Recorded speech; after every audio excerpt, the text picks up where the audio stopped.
അപ്പോളേ നമ്മുടെ മുള്ളാത്തയൊക്കെ വിളഞ്ഞിട്ടുണ്ട്. അപ്പോൾ നമുക്ക് ഇതിനെല്ലാം ഒന്ന് ഹാർവെസ്റ്റ് ചെയ്യണം. അതുപോലെ തന്നെ നമുക്ക് ഇതൊന്ന് എയർ ലെയറും കൂടെ ചെയ്യാമെന്ന് കരുതി. ഞാനിതുവരെ ചെയ്തിട്ടില്ല, പക്ഷെ നമുക്കൊന്ന് ചെയ്ത് നോക്കാം. അപ്പോൾ ആദ്യം നമുക്ക് ഇത് പിച്ചാം.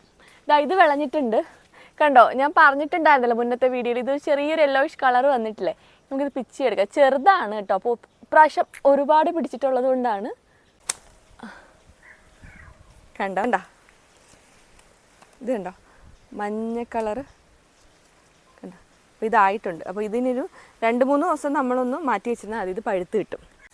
അപ്പോളില്ലേ, ഞാൻ ഈ ഒരു കമ്പിലാണ് എയർ ലെയറിങ് ചെയ്യാൻ പോകുന്നത്.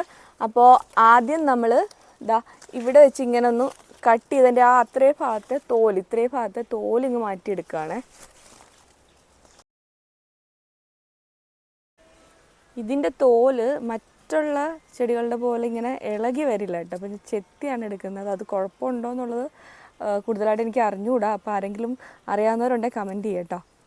ഇനി നമ്മൾ മണ്ണും ചാണകവും ചകിരിച്ചോറും ഇത് മൂന്നും കൂടെ നന്നായിട്ട് മിക്സ് ചെയ്ത് പുട്ടിന് കുഴയ്ക്കുന്ന പോലെ നമ്മളിങ്ങനെ പ്രസ് ചെയ്യുമ്പോൾ ഒരുപാട് വെള്ളം ഇങ്ങനെ വീഴാൻ പാടില്ല. ഇനി നമ്മൾ ഇതുപോലെ ഒരു കവറിലേക്ക് ഈ 3 മിക്സും കൂടെ നമ്മൾ ഇട്ട് കൊടുക്കുക.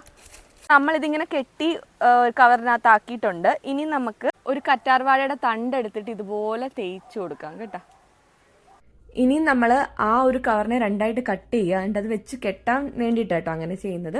അപ്പോൾ നമ്മൾ തോല് കളഞ്ഞ ആ കമ്പിൻ്റെ ഫുൾ സൈഡിൽ മണ്ണുണ്ടായിരിക്കണം. അങ്ങനെ വെച്ച് കെട്ടി വെക്കുക. നമ്മളൊരു പരീക്ഷണത്തിൻ്റെ ഭാഗമായിട്ട് നമ്മൾ ആദ്യമായിട്ട് എയർ ലെയറിങ് ചെയ്തിട്ടുണ്ട് നമ്മുടെ മുള്ളാത്തയിൽ. ഇത് സക്സസ് ആവുമെന്നൊന്നും അറിഞ്ഞുകൂടാ. എന്തായാലും പരീക്ഷണമല്ലേ, അപ്പം നമുക്ക് നോക്കാം. ഒരു 25 ദിവസത്തിന് ശേഷം നമുക്കിത് അഴിച്ചു നോക്കാം.